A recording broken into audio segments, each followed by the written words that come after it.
On November 15th, 2022, the population reached 8 billion people with a new arrival in the Dominican Republic, and 2 billion more are on the way.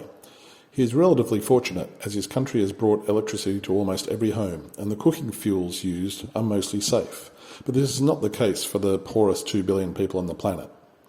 Bangladesh is a good example of access to electricity increasing dramatically over the past 20 years, but improved cooking fuels not so much. Cooking by the poor emits over 1 gigaton per year, as much as the entire airline industry or shipping industry. It causes indoor air pollution, poor health, fires and burns, and takes hours of manual labour.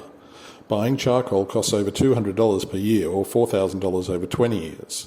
How can we change this? By using the cheapest form of electricity ever made, solar.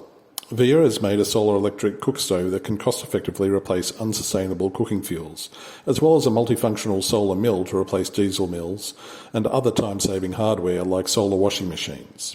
To raise awareness and plan deployment of this hardware, VIA uses Google Open Buildings to map where the poor live, which buildings are close enough to form a grid, and how far everyone must travel to reach shared infrastructure like mills.